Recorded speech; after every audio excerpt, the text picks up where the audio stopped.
7. We can start. Yes? Thank you. Okay, ready? Yep. Yep. All right, good evening, everybody, and welcome to the April meeting of the North Miami Community Redevelopment Agency Advisory Committee meeting. And we'll begin with a roll call, please. Ms. Coble? Here. Ms. Cohen? Yep. Mr. Each? Here. Ms. Estime Irvin had not confirmed. Ms. Geimer had confirmed, so I'm assuming she's running late. Mr. McDermott? Present. Mr. Reynolds had also confirmed, so I'm assuming he's running late. Mr. Sanchez? Here. Ms. Couch? Here. Mr. Gentil? Here. We have quorum, Chair. Okay. All right, can we all please do the Pledge of Allegiance?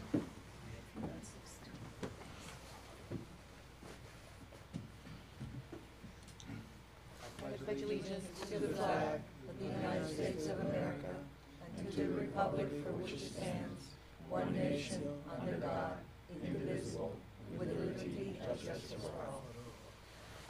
Mr. Chair, before we continue, I just want to introduce Mr. Aaron Epstein. He's standing in for Mr. Zelkowitz. He also works for Fox Rothschild. So he's our attorney for tonight. Okay. Agenda item number 1. Approve the minutes. Yeah. Oh, approve the minutes of the March meeting. Aye. Second. Second. Any discussion, any corrections? All in favor say aye. Aye. Opposed? Okay. Moving on to agenda item 1. Yes, as you remember, we had the CRA in partnership with CPND, the Community Planning and Development Department. We felt it was necessary to do an analysis of the housing situation in the city. To that end, we hired the housing expert at FIU, Dr. Murray, who did an analysis. We did do, I think, 1 or 2 community meetings. I think it was 1 community meeting where he did show his preliminary data, and now he is presenting his final report. He's doing a presentation, and he has recommended strategies. We did ask him to help us prioritize how our funding should be, prioritized for the next few years coming up. Because right now, as you recall, we've been funding single-family rehabs for the past few years. Mm-hmm. So based on his recommended strategies, we're going to implement those. Once you recommend approval, we will implement those as part of our budget process. Okay. So Dr. Ned Murray is here.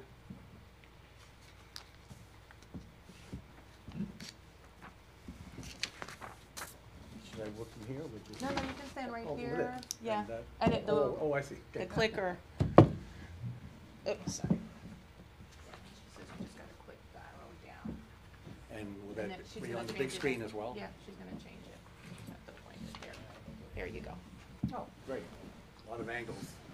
That's fine. Although the board only gets to see one angle, I guess. That's fine. Okay, well, good evening, and thank you, Rasha. My pleasure to be here, and our pleasure certainly at the FIU Metropolitan Center to be able to work with the City of North Miami and the CRA and the community who've engaged us in the planning process on this important study. And as Rasha has mentioned, it's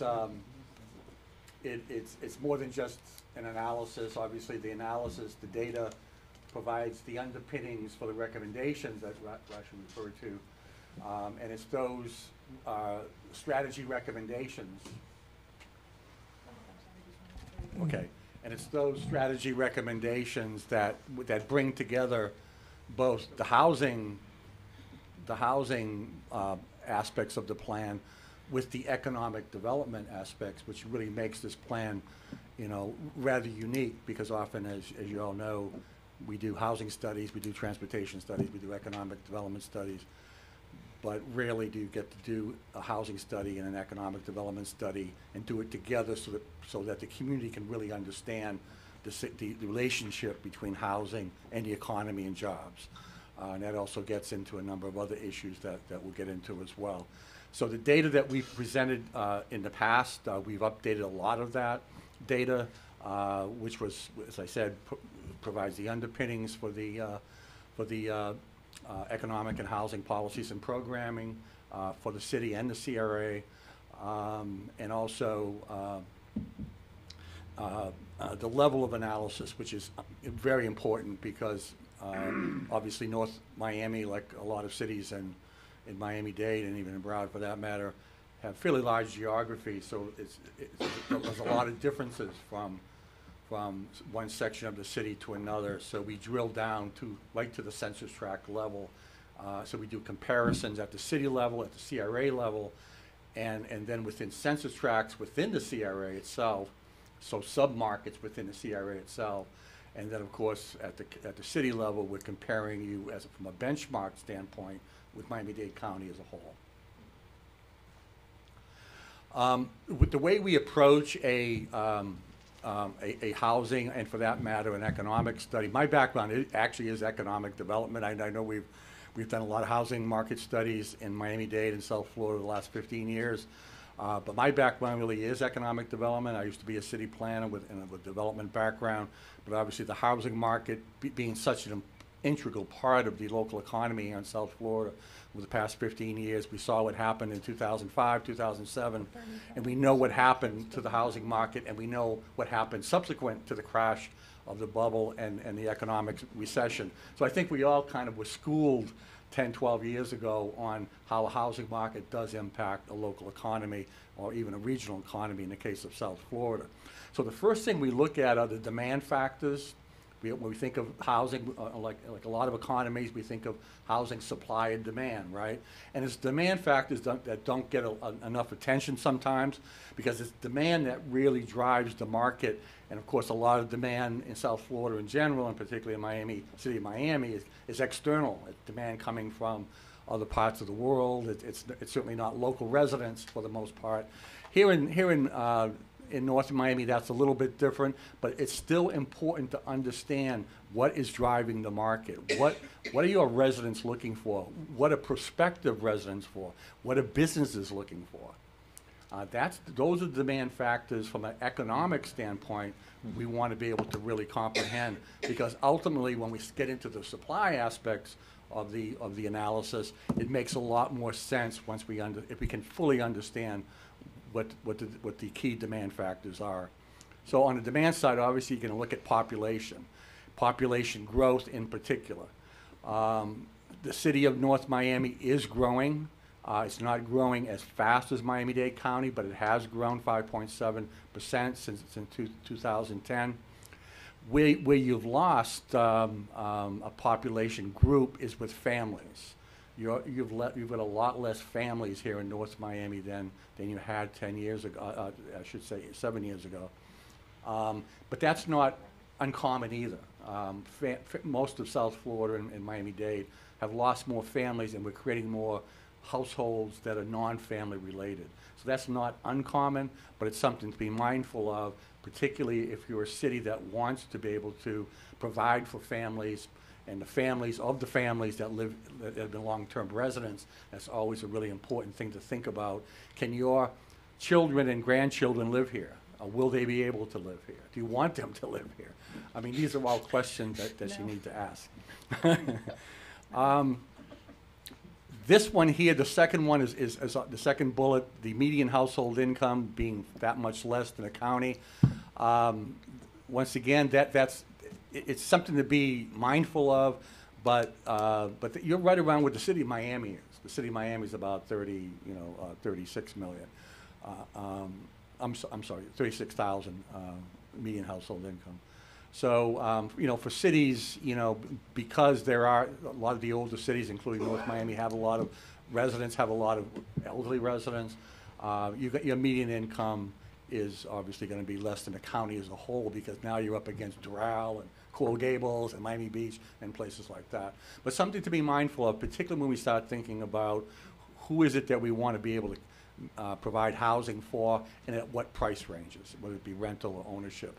And then the last point is this poverty rate, which we brought up before. It's high for the county. It's extremely high within the city of Miami, and here in North Miami at 37.9%. Children living in poverty compared to 27 for the county as a whole. Once again, it's something to be concerned about, and something to be mindful of as we go forward. Other key market demand factors, this is a good one. This is one we always look at right off the bat, is your labor participation rate. The labor participation rate, I think many of you know, is those folks 16 and older who are actually engaged in the job market. So either they've got a job or they're looking for a job. So at 64.4%, you're higher than the county as a whole. And we've seen other indicators that that I'll talk to you about as well, that shows that North Miami has an economy and has some real opportunity, some real potential as far as economic development goes, and obviously that'll impact the housing strategies as well. Your population ages younger. That's always a good thing. 32.8 versus 39.3 average age here. Your under 25 population has increased by 4% in recent years. So those are the kind of signs that are very, very positive as the city is growing and maturing. You don't want to have an older population for the most part. You certainly want older people, senior people, but you also want younger people. You want them to be coming here. You want them to be raising families, and you want them to be engaged in the local economy. The third bullet is relative to your educational attainment. 19.4% of the city's population, 25 years of age and over, have a bachelor's degree or higher. And you compare to the county, which is about 27.3%. That's not bad. That's not bad at all.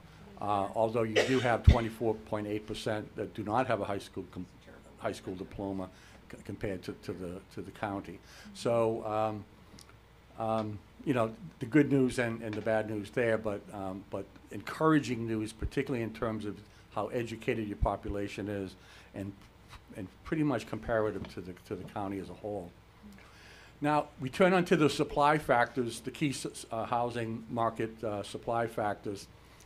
Your owner-occupied households have decreased by 16%. That's 1,600 owner households since 2010. While the city's owner-occupied households have increased by 16.5%, so 1,443 households. This is not unusual as well, given what happened in the market 12 years ago. I can show you almost any city and county in South Florida, up in Broward, Palm Beach as well. We lost a lot of ownership because of that, and some of it's because of choice. Some people just would rather rent to be a little bit more mobile, a little bit more careful. Obviously, there's other reasons about that, but that's not to say that home ownership is not a thing of the past. It's something that we need to think about and need to understand why would people want to own it in a market like this, and what might be some of the incentives for home ownership.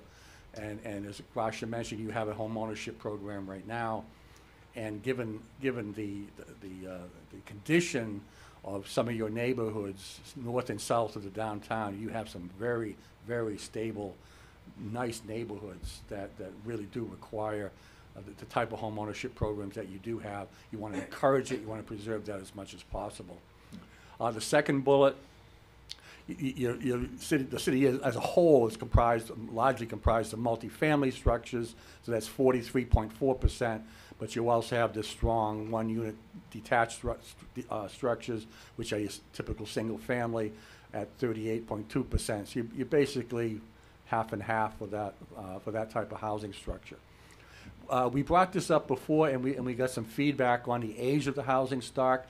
Your issue relative to age, which is 67.9%, almost 70% of your housing was built prior to 1970, and almost 50% over 50 years of age. It's not as dramatic as it is in other parts of Miami-Dade. Yes, it's always an issue of concern because the older the housing stock, more deferred maintenance issues, there's more cost relative to rehab, there's preservation issues relative to that. And so any type of housing preservation program, anything that can keep people in place who are current owners, obviously all this is very important. But for the most part, the quality of your older housing compared to the Miami-Dade as a whole is far better. Your neighborhoods, even though they're older, the condition for the most part is pretty good. But obviously there is maintenance issues, there's preservation issues. But it's not like when we look at other neighborhoods and communities in Miami-Dade County where anything 50 years old or older is, for the most part, needs to be replaced. And that's the difference. A few more market supply factors. 61.4% of your renters here in North Miami are now cost burdened. Cost burden, as you know, means you're paying in excess of 30% of your income on rent. That's not, once again, that's not uncommon here in South Florida or for the country as a whole anymore. It's that 40% severely cost burden that does concern us, though, because by severely cost burden, what we're talking about are renters who are paying in excess of 50% of their income on housing costs. So that is a concern. And of course, a lot of that ties back to the low median household income, the poverty rate that we showed. So there are some issues there. The second bullet, the median value of an owner-occupied home in North Miami is, this is according to the U.S. Census, is $157,900, $221 for Miami-Dade County. You can look at this as a negative, you can look at it as a positive. What we're finding is that as we do housing market studies in South Florida, that could be a real benefit. The fact that your homes have not appreciated, even though you get the quality that I mentioned, you've got some really quality neighborhoods with quality homes. The fact that you're that much less than the county as a whole means that you have real opportunities for purchase here and preservation, maybe purchase rehab. But from what we've seen, it's the communities that didn't over appreciate during the last cycle are the communities that are much better off. And particularly if you have the quality and quantity of stable neighborhoods and a stable housing supply that the city of North Miami has. So that, I see that as really being a really optimistic number right there, or finding, I should say. And then the last is the rents. Now, this is a real concern because this is happening everywhere. And part of it is, as going back to the previous slide, the demand for rental housing, because so many more people are renting now versus owning, that is that demand-supply type of scenario that's being played out here. Vacancy rates are down throughout the county, so the rents are obviously going up. So this is a concern, and particularly at the median household incomes that we were talking about. That has a lot to do, that 1,527 has a lot to do with that top number of 40% severely cost burden. That's a lot of money for someone to be paying out per month when you're only making 40,000 a year. Okay. It's not showing real well, is it?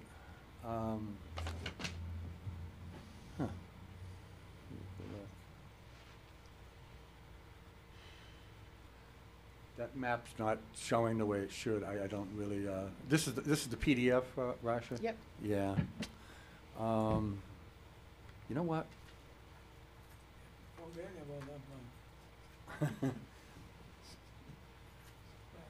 Let me see if I can. If you want to give it a minute, I'll load the actual PowerPoint that way. Maybe it's the PDF that's doing it. I don't know.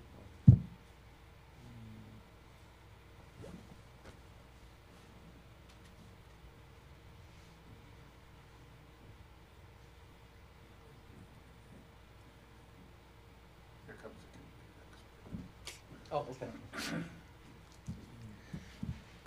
I think it's the PDFs now. No, what I Oh, no, did is something. I converted in Oh, okay. then another PDF. I converted in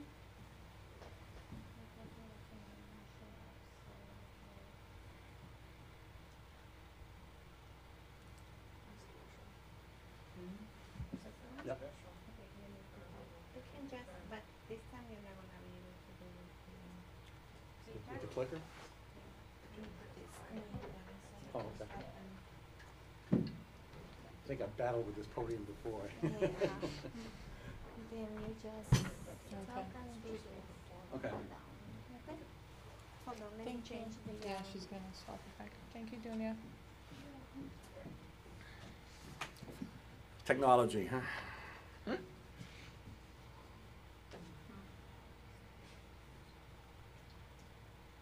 go. Okay, that shows up a lot better. So as I mentioned at the outset, we drilled down into the city and to the CRA in particular to look at individual census tracts. And if you begin to look at individual census tracts, which are obviously much smaller areas within the CRA and the city as a whole, you begin to see some real variations in terms of both the population and the housing stock. This particular slide, the first one, gets back to the population growth, and you can see where you've lost most of your population. There's your core right there in your downtown census tract 218, and most of your growth has been out on US 1, as you can see. That's where your highest growth, 18 to 28% of your population growth has occurred in some of the newer areas, and of course along US 1. So most of your population growth has occurred along there, but also there's some interesting parts of your particularly your downtown area and other areas where you've also shown some growth, 7 to 18% in the green census tract. So that's something to consider. But a large part of the CRA has had population loss over the last 7 years.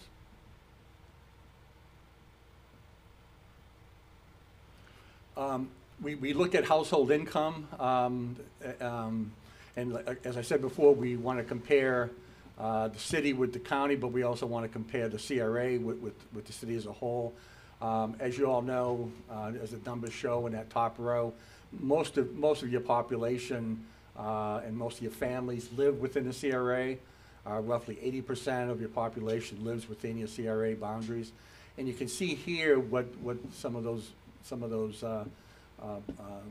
income groups based upon or should I say income categories, and at the bottom the median household income in dollars, $37,409. Once again, as I mentioned earlier, for the city of North Miami versus 44,000. The North Miami CRA varies. We don't have a median there because we have so many different census tracts. It's not one median. You have to look at it in terms of the individual submarkets within the CRA. But as the slides will show,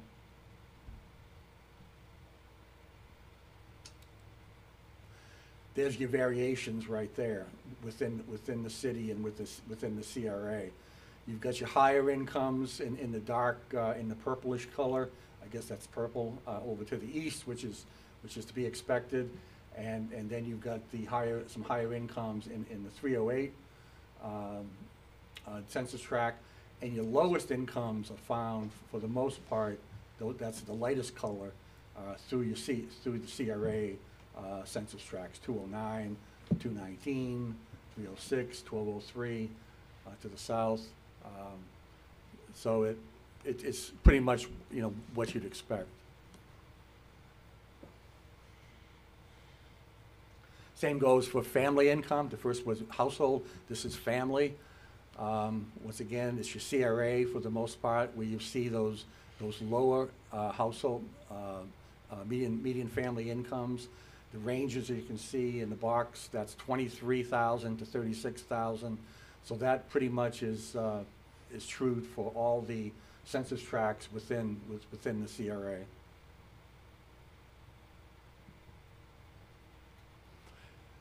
We also did another level of analysis for the CRA and for the city, was to look at what we have come up with.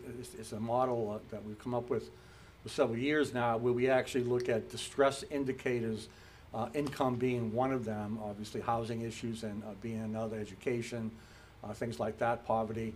But you can see here, certain, as it showed up in the map, you can see the median household income and the median family income in the darker bands there, telling you which of those census tracts obviously have the lowest median household incomes and the lowest median family incomes, and they pretty much line up. So once again, from a targeting standpoint, if you are going to look at an area that's in most need of programming or other types of policies that could improve the economy and the housing issues in particular census tract as opposed to the larger CRA or the city as a whole. These would be your top 6 census tracts that have serious income issues and probably the most serious poverty issues and some of the more serious cost burden issues in terms of housing costs. Now, as we're doing this study, of course, we're being mindful of the fact that we're talking about an economy and we're trying to put together the housing piece with the economic piece. This is what is referred to as an outflow and inflow, or sometimes an inflow and outflow analysis. What it looks at, what this analysis does, it looks at your working population, as I mentioned earlier, 16 years and older. How many live and work in the city? That's the live and work number, which is 1,069. How many workers come in to the city each day to take jobs in the city but come in from other locations? That's the inflow, 11,836. And then you have your outflow. The outflow meaning residents of North Miami that get up every day and leave, and from our calculations drive at least 30 minutes each way for their jobs. So you've got a deficit there. You've got an outflow of 22,000, and you've got people coming in, and you've only got 1,068 people who actually live here and work here. Now, don't feel too bad, because we can show a lot of cities in Miami-Dade that look a lot like this. It has more to do with the Miami-Dade economy than it does with your economy, but what it gives you as a city, and we recently did a study in Doral, and Doral's numbers are much worse than this. That's one of the reasons why there's so much traffic out in Doral, and even nobody would even go near Doral during commute hours. What this provides is some real opportunities, because let me tell you who those people are who are leaving. A lot of those people are in education, health services. These are some of your better occupations that are leaving. They're also the people who live here too. You have higher or more higher paying occupations that live in North Miami than Miami-Dade as a whole. But unfortunately, a lot of them are leaving each day and going to other locations. So there's a real opportunity there. So we know if we could keep people here, create the type of housing that they need, because we know we got 22,000 people, 11,000 people coming in. We also know people probably would like to live here as well, taking some decent jobs as well. So if we can create a balance of housing, better access to that housing and to their jobs, now we can have a much more sustainable, a much more resilient type of economy. So something to work with, something to understand. Who's here, who's coming, who's going each day. Back to your housing inventory. As I mentioned, most of your housing in the CRA is one unit detached. 20 units or more is the other category, 34.2%. So between them, you're talking roughly 13,000 units of housing. I'm sorry, 17,000 in total. Well, 13 in those two categories, but so that's the type of housing that you'd be targeting. One's somewhat similar to the city as a whole as far as your detached. Obviously, you have less multifamily housing than the city as a whole, and roughly in the same proportion as Miami-Dade County. There's the breakout by the chart, once again, showing you the big green slice is your one unit detached housing within your CRA, and the grayer number showing that 34.2%.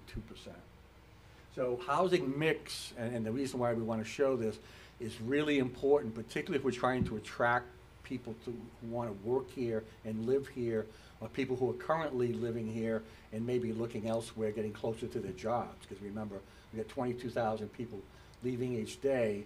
We'd rather keep them here for the most part, but we need to make sure that we're providing the housing and the mix of housing, the types of housing that they want. Not everybody wants a one-unit detached home. Not everybody wants to be living in a 20 unit plus apartment building.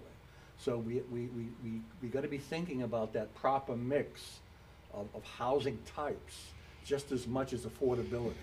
Affordability is critical, but housing types are too, particularly with a younger population who would like to be more as part of a downtown, closer to their work. A lot of young people don't want to own a car these days. So this is important because most of your housing right now, your mix of housing is locked up in two categories. That doesn't give you the mix that you generally would like to have if you're trying to create a larger, more diverse population base. Your vacancy status, obviously, as I mentioned earlier, it's particularly on the rental side, that's what's driving a lot of the rents up. Here in North Miami, you can look at the first column, of course, is the CRA and then the city as a whole. Your largest amount of vacancies fall within your rental market. That's 800, you have 2,121 in total.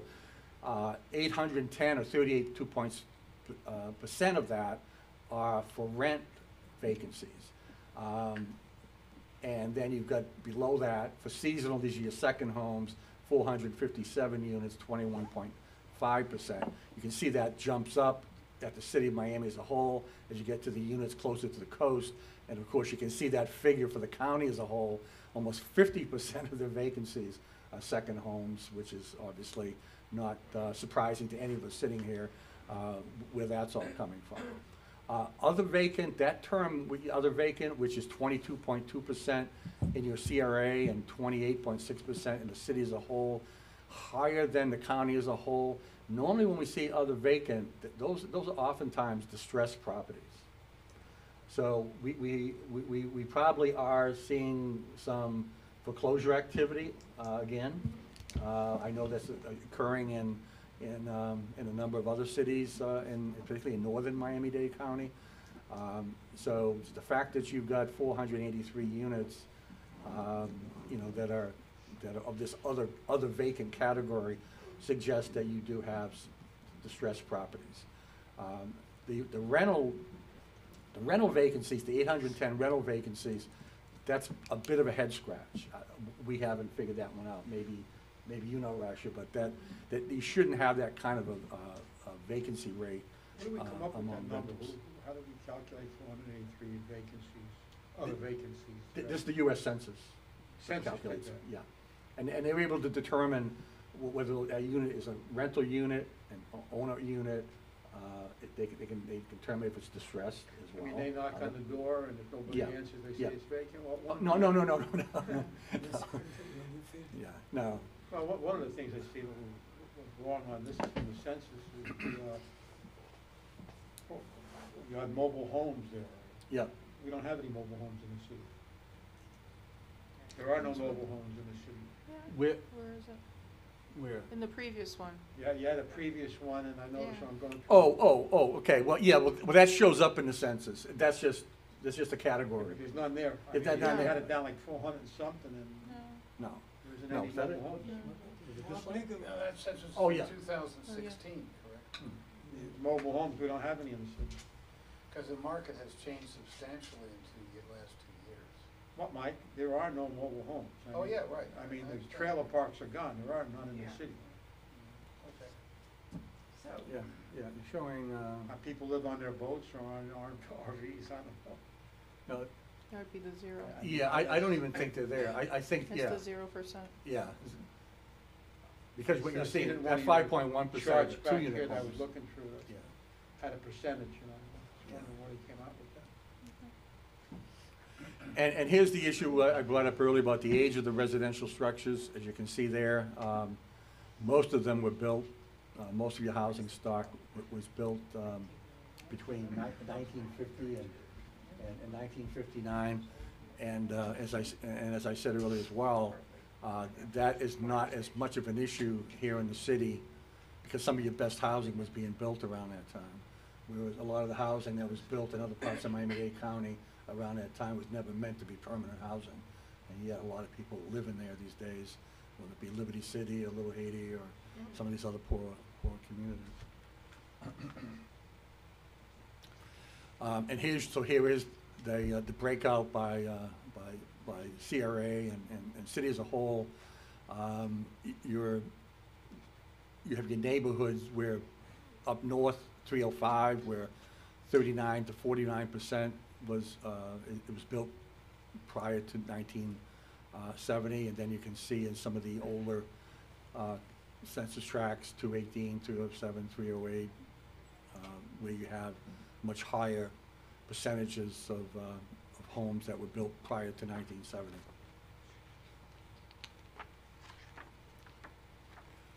Owner-occupied housing.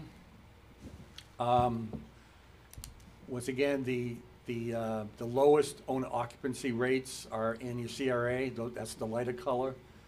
We're 18.1 to 35.6% owner occupancy, and the higher owner occupancy rates are further to the west.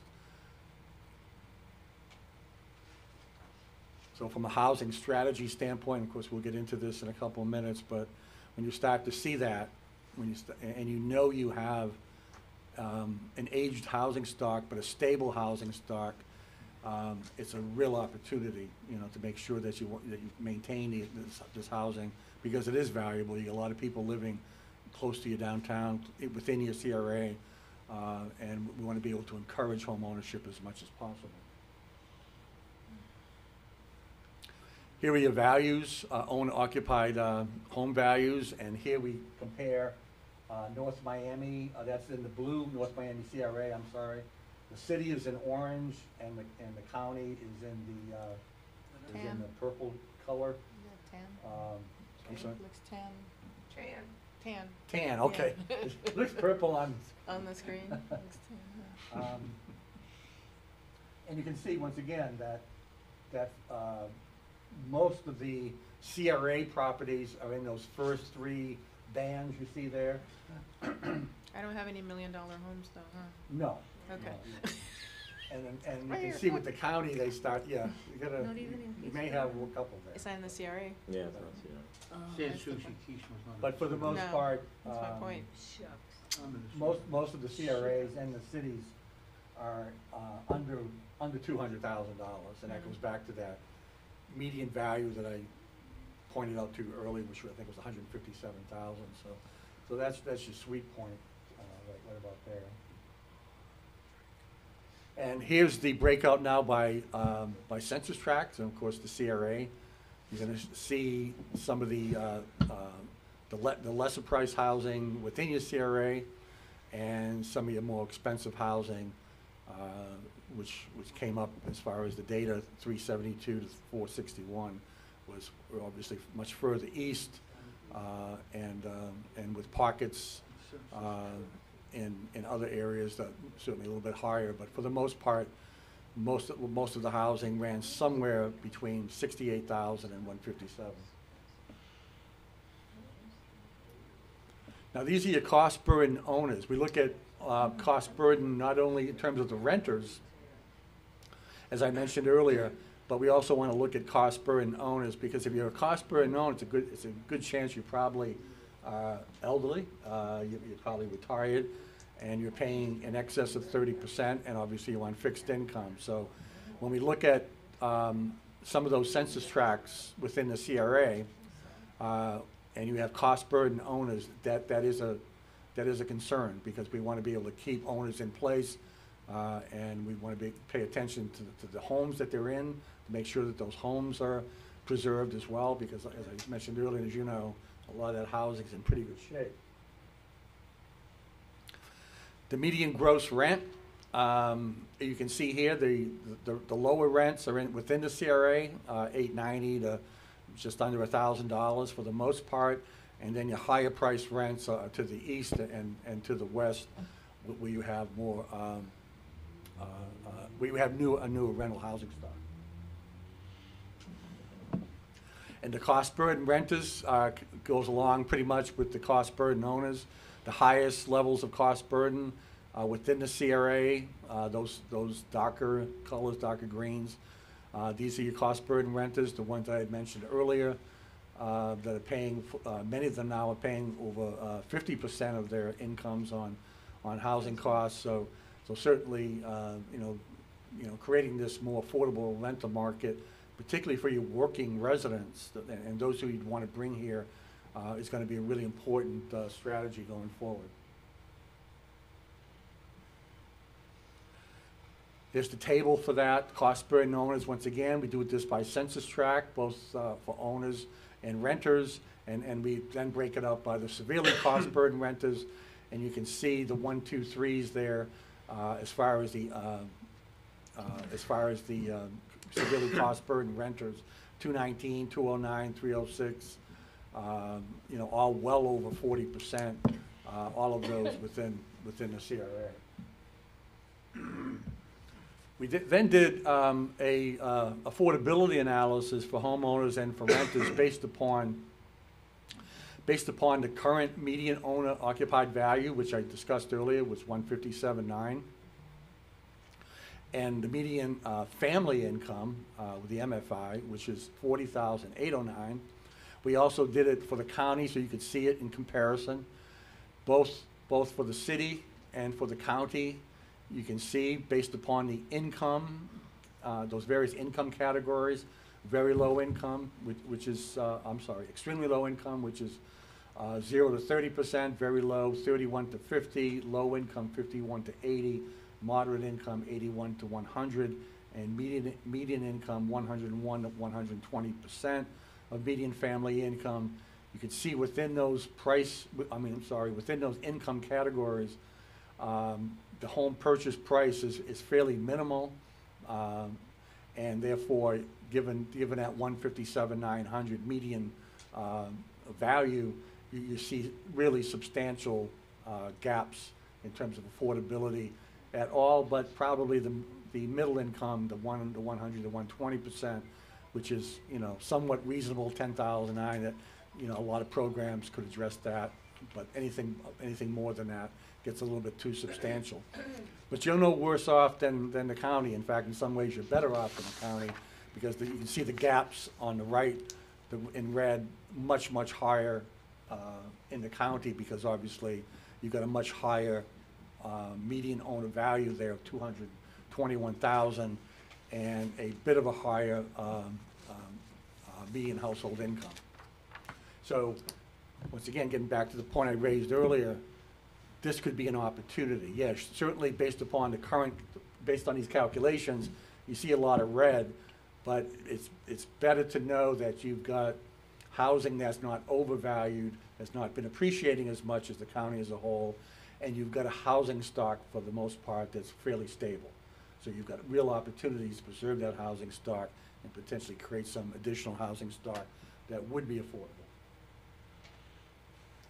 On the renter side, as you can imagine, based upon that median gross rent of 1,019 and 1143 for the county, you can see fairly large gaps on a monthly basis for extremely low, very low, and low income households, and a small surplus when it comes to that price for moderate income and middle income households. But that's the census, that's the median gross rent based upon the most recent census data I had showed you earlier, based upon a more current rental analysis, that it's closer to probably 1,500 for a 2-bedroom. This is all rental units, so it's 1-bedroom efficiency, so that's going to lower the median gross rent. But typically, when you're looking at the median gross rent in any community, you want to look at a typical 2-bedroom, and in this case, the 1,019 is obviously, you know, for all the housing, all the rental housing in one big box. Okay. Some of these points I was referring to earlier and through the presentation, but we'll begin to think about what types of housing revitalization strategies the CRA could consider and begin thinking about in terms of creating the priorities that Rasha had mentioned.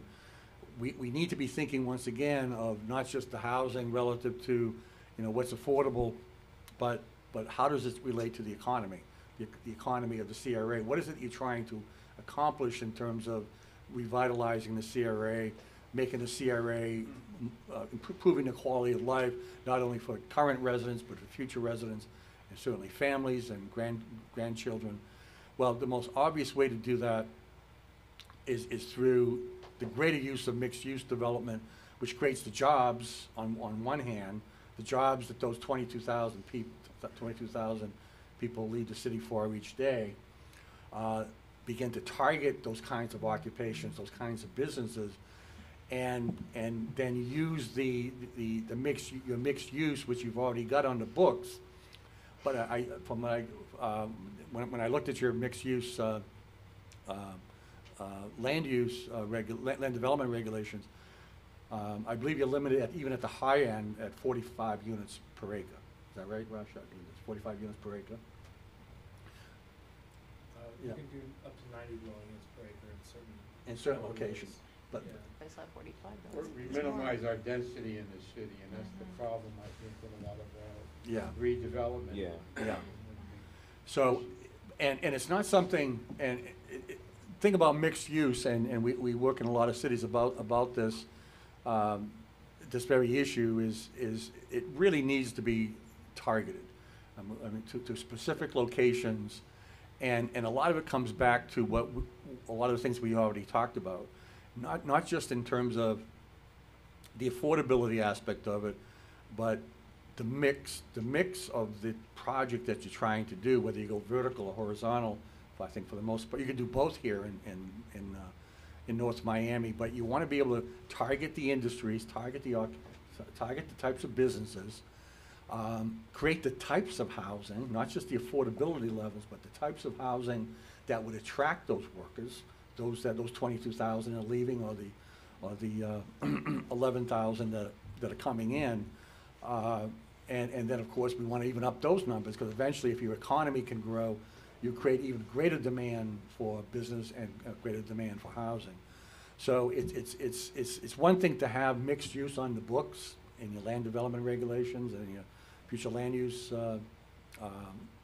element, but to really think through in terms of the types of projects, because then you can begin to think of tailor the incentives to developers to do precisely what that is. So it's not just some generic mixed-use development. It's a mixed-use development that targets certain business types, certain housing types at certain and different price points. In your research, you obviously looked at the zoning map Yeah. with the density limitations and so forth Yeah. and so on. Do you have any recommendations to that, or is it included in your? We didn't recommend that. That wasn't, That's something, all. but we did look at them, and that's why I mentioned that I think there's more you could do. But I would never recommend, just like a lot of cities do, they just plop, mixed use into their land development regulation because everyone else is doing it, or other types of. But we have that right now. Yeah. Yeah, but I think, and what I talk about, what I recommend, or what we recommend in the study, is to really focus in on certain locations, whether it be in the downtown, on Dixie Highway for sure, and begin to think about it, once again, in terms of who's gonna live there, what types of businesses would these be? Could people then live in these projects, live in the surrounding neighborhoods that are already out there, walk to these types of businesses in the downtown or on Dixie Highway or wherever. And so it becomes not just targeted, but almost tailored to the types of businesses and the types of working residents that you either have now or want to continue to bring into the city. Do we know how many of the people that actually work at, say, Johnson & Wales? Yeah. Or FIU, how many of the people that work there live here? None. No. Yeah. Not specifically. None. Yeah. Yeah, and they would probably love to work here and live here, yeah. Right there. Well, I think it's, the way we have it set up, unfortunately, is we minimize our height, we minimize our density, and it's like chasing a tail. We've been doing this a long time. For I mean, years, honey. For years. Yeah. I mean, I've seen studies on 6th Avenue, studies on the west side, and we're just, we're saying the same thing. Yeah. We agree with you. Yeah. I mean, we gotta change Take a look The at density and the height 7th Avenue. and- It hasn't gone anywhere. the Keystone. Well, just to say, I remember when they were doing the LDRs and the comp plan, for Seventh Avenue. So on the east side, you can go up to 20 stories, 200 feet, but it was strictly commercial. And that's what the district councilman wanted. It was last month, We right? changed it. They did a text Yeah, we did amendment, change it, they yeah. just changed it to mixed use. Mixed use, You yeah. can do residential, commercial, and retail. They sent it to, was it Tallahassee or wherever that office is, so we're waiting for it to come back, and then it's gonna be Yeah. right on second reading. So that's a little positive nudge for the west side, for, you know, But you know, Northwest Seventh when Avenue. you stop to think, as much traffic as you have on Change Seventh that. Avenue, Mhm. you really do not have anything attractive on Mhm. Seventh Avenue. Mhm. And that doesn't mean only North Miami, but you take Seventh Avenue all the way. The corridor itself, It's awful. yeah. It really, and it's such a travel street Yeah. that you should have more. Yeah. Yeah, and, you know, one thing I didn't mention, we lost somehow here. but- No, you're gonna put back the slide, Dunya, please? Okay. One of the advantages that a lot of workers are looking at right now is obviously not to be able to have to drive each morning. So we know you're losing 22,000 each morning. And we know they're driving at least 30 minutes, so they're going somewhere else in Miami-Dade or South Broward probably. But even with that, your housing and transportation cost index, I think it's something you may have heard that term before, where you actually combine housing costs with transportation costs. The housing piece, as you know, should not be more than 30%. Based upon this new index, what the index has actually been around for a little while now, you should not be paying more than 15% of your household income on transportation costs. So you put those together, the threshold should be no greater than 45%, right? You're at about 53%, so you're above it, above that threshold, 53%, but the county is around 62%. So obviously, you're benefiting right now from the fact that you are east, and you're not out in Doral, you're not out in Kendall, you're not out in some of these other places. That's But a if you field could trip and improve a upon half. that, if you could, that would be an incredible marketing tool, to say that the city of North Miami has an H&T index of under 45, which you could do if you could create more downtown businesses and create the housing together with the businesses. What a marketing tool, you know, that you've done, that you've accomplished this. Get Yeah. people out of their cars. One of our planners had suggested years ago, a compact urban center. Yeah. between Biscayne Boulevard and the tracks. And the Urban Land Institute said, work, live, and play in the same neighborhood. And density is good, it's Yeah. energy, it's Yep. right there. And when you have that, you have a tax base, you have Yeah, people with that's right. disposable income, and therefore you could build, on the other side of that, with that tax base, you could build a heck of a lot more affordable housing. That's right. But but you have to have it, and if for some reason we can't get the density increased, because we're just stymieing ourselves. Yeah. And that's what I see, and I've been on this game a long time in this city, that's where I see is the issue, the height and the density. Yeah. And there's just one area of this city that fights it completely. Oh, no, we don't want that, oh, we don't wanna look like Aventura. Well, you know what, then this is what you got. Well, you know, and it is gonna be, part of it is selling it, you know, and I'm sure you've probably been trying to do that for a long time. Yeah.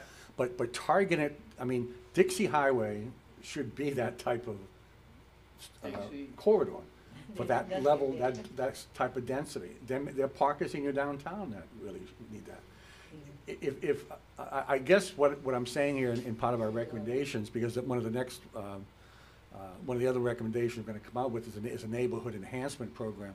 If we can reassure some of the single-family residents that live just south of us here and north of us here, that we're gonna enhance their neighborhoods through home ownership stabilization, through, and other ways that we can up the home ownership rates in those neighborhoods, then maybe they'll be less concerned that we're trying to create a little higher density right on 125th and Dixie and places like that.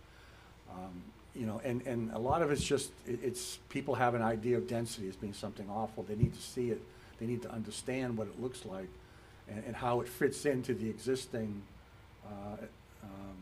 scale of the city, particularly along these corridors and some of these other targeted locations. The other issue there is, you know, having been doing this for a long time, my background, as I said, is economic development. I used to be a planning and development director for years. And you may know this, getting developers to build mixed use is hard because you have your residential developers and you've got your commercial developers, you've got your retail developers. This was an issue when we did the study for Midtown Miami some years ago. And it was very difficult because we realized that developers who were coming to the table, either you had your big residential developers or you had your commercial developers, you had the people who built office, or hotel, everybody has their specialty.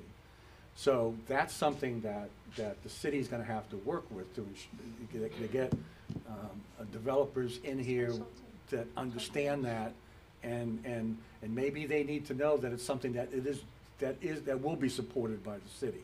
That bring in a team. I mean, you know, there's no reason to talk to a strictly residential developer or a low-income tax credit developer when you want to create retail and jobs and other types of offices. That's part of the challenge that we have today, is putting together the development team who can make those projects happen and be the model for the city and other locations. Dania Beach is doing that right now with their downtown. Because they have an old downtown, much like yours, as you know, right on US 1, but they want to create something that's much more mixed use. So I wanted to also mention the reason why Mr. Sambalat, the city's economic development manager, is here is, you know, because we're having this discussion, but he did get a grant, correct me if I'm wrong, a federal grant to do a target industry study, and it's out to bid. It is the RFP On the committee. mic. And that's to specifically help us, sorry. Hi, Sam Blatt, Economic Development Manager for the city. Yeah, the study that we're working on now is actually going to complement the housing study very effectively, because it's going to I'm not gonna actually wait. look at our C1 districts, which is our commercial districts that allow actually for light industrial, which includes Northwest 7th Avenue, West Dixie Highway, the areas that Dr. Murray was saying really need to have this mixed-use development. But we're going to be looking into what are the target industries that our city should be focusing on attracting by doing a similar type of analysis, which is looking at our commercial inventory. What's the age of that? What is available? What's our competitive advantage? And then trying to go out and actually getting a strategy to attract those businesses to our city. So we right now are having the RFP committee review the different proposals, and we should have them starting by next month. Okay, so this is a grant that he applied for, Yeah, and he got. Yeah, it's funded from the Economic Development Administration, the EDA, through the So- Department of Commerce. Thank you, Sam. Yeah. Thank you. Okay. Any more? Yeah, in fact, we'll share with you, we just completed a target industry study for the city of Delray Beach. And we'll share that with you, because I think a lot of the same industries you might want to take a look at. I lost the, PowerPoint? yeah. I think Oh, well. it's the last one. I think it's Oh, the there last it page. is. It is the last page, huh? Yeah. Okay. Okay. Where'd she go? The second one is also, it really kind of goes with the first bullet in some ways, but it's more specific to multifamily housing that is of mixed income. As I mentioned earlier, and you know this, a lot of if someone's building affordable housing today, multifamily affordable housing, it's low income tax credit, which obviously is for households earning 60% or less than the AMI. No one's building anything in between. So you're either getting, 60% or under, or you're getting high-end rental housing. We need to figure out how to create high-quality mixed income housing, especially at where we're missing that 61% to 120. And there's no reason we can't do that and do it in a way that's really quality. I think that's part of the problem sometimes, is people begin to think of lower income housing and workforce housing as something that's less desirable. Well, no, there's no reason why that shouldn't complement what you're trying to do in terms of mixed use. In fact, you could have whole buildings just dedicated as part more of a horizontal mixed use type of development area to accommodate more quality mixed income kind of development. In Europe, they do it all the time. I mean, they have high-end housing mixed in with workforce housing and everything in between. You say in Europe they have it? Yeah, yeah, very common, because they have so little land to work with, because the countries are so small to begin with. So their urban areas, you take an Amsterdam or a place like that, Vienna, they have to provide for their workers. If they Well, yeah. don't, they're in trouble. When you hear workforce housing, you say, well, is that a fancy name? Yes, it is.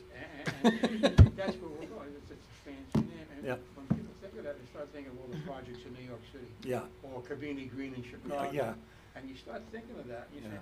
well, is that what I want? No. I've seen projects up in Illinois and Chicago, which is workforce housing, but like you said, quality workforce Yep. housing.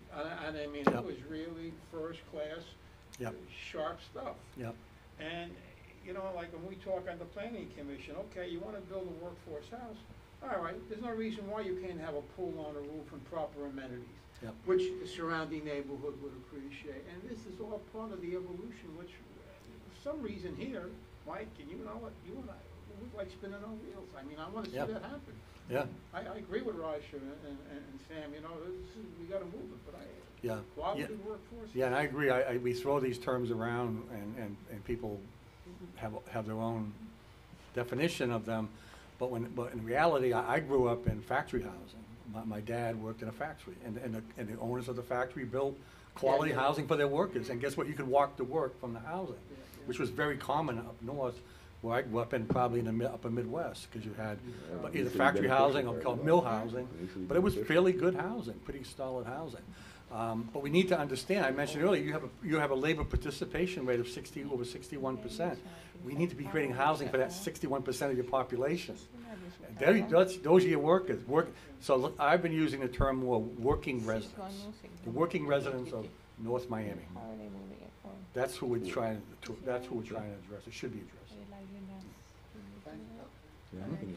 Thank you. Anybody have any questions? No, I think we, No, the presentation was great. I mean, you Yes, answered. Very nice. yes, Okay, thank so, you. So if you need a can, motion, yeah, to recommend approval. To recommend approval of the report and the Make recommendation. the motion, so moved. Okay. I'll second. Second. Any further Third. discussion? All in favor, say aye. Aye. Thank you. Okay. We'll Good. see you on Excellent. Tuesday at 5:30, Dr. Murray. Hmm? We'll see you on Tuesday at 5:30 for the Next board. week. Yeah, Next week. for the board. Thank you. Very good. All right. I don't think there's any report from the CRA attorney, because, which is good. Under the executive director's report, past page 111, I think you'll see our annual report. By state statutes, we're required to have an annual report for the past activities of what we did. I know. Gotta keep scrolling. IT will next time do it properly for the prompts. But if you go to page 100, there you go. All right, this is our annual report. This is the booklet. By state statute, we have to have it available by March 31st on our website. We will be advertising it in a public notice in Miami Herald. It has already been submitted to the county, which is one of our taxing authorities. We will be making about 200 of these booklets. This is what we use when we go to these conferences, these economic development conferences, ICSC, and also for developers to know what we've been doing. And we do intend, Gail worked very hard on this because she wants to try to apply to get another award. So I just have to give her the plug. So again, we've met our requirement. We've done everything we're supposed to do. And if you have the time, thank you so much, Mr. Gentil. On page 12, you can see the comparison of the commercial grants that we've been giving out and how we've leveraged private investments for the commercial grants. What is it? 57% is private, their match, and 43% is CRA investments into these commercial grant programs. So I just wanted to mention that. You can read it at your leisure. It's on our website, and once we print the hard copies, I will have some for you to share. Lost City Brewing Company, I needed to give you an update because, I'm sorry? Shouldn't we approve the budget report? There's no budget. The annual report? Yeah. No, it's just an annual report. Okay. He said so many, 4 pages. Yeah, I know. No, but it's not a budget. It's the annual report is not 4 pages. Anyway. It's yeah, we don't submit it for approval. It's just an activity of, it's a report of all of our activities, so. Anyway, part of the grant agreement that we did with Lost City Brewery, per Councilman Galvin and Councilman Bien-Aimé, was they needed to provide quarterly updates as to where they are. They finally got out of Durham, and they submitted their paperwork, and it's with CPND for review. Same thing for Descarga. The reason why Lost City got out sooner is because they were sharing it. They got all the information from Descarga as to their challenges dealing with Durham and the WASD and all that stuff. Remember, we're converting warehouses into breweries. So that alone was a back and forth in comments. So the good news is the plans are in the city now. So once the CPND is done reviewing and with their comments, they should be getting their permits next week to start construction. Descarga has already received their barrels from China. They're in the warehouse and everything. It's just we need them to finish up the work so we can open up. In terms of the Griffin Center design that we had presented to you last month, we are trying to have a community workshop mid-April. But looking at the schedule, it's very busy, like especially mid-April, you have all these homeowner association meetings, the library meeting, and so on. So we're going to try to find something that's not, you know, too busy, and we'll make sure that you all notified, especially you, Ms. Couch, because we've talked about, you know, what you would like to see, and you, Mr. McDermott, because I know you work with the people, the JCs, and so on and so forth. So we are trying to schedule it. Lastly, Mr. Ichi, we're not there. We will not be having a meeting for the month of May because of elections. Election day is May 14th. Swearing in would be May 28th. And if there's a runoff, it goes into June, and then we may not have a meeting in June. I'll be out of town on So- May 24th. So for sure, we don't have a meeting in May. Okay? I will keep you posted for June. And if we don't have a meeting in June, then we will see you in July with a very heavy agenda, because then we recess for August and so on and so forth. Okay, so those were my only comments and report for today, unless you have any. Okay, thank you very much for the report on the study, Russia. Very interesting. Thank you, Sam, for your participation. Is there any old business to come before us? No. Any new business? No.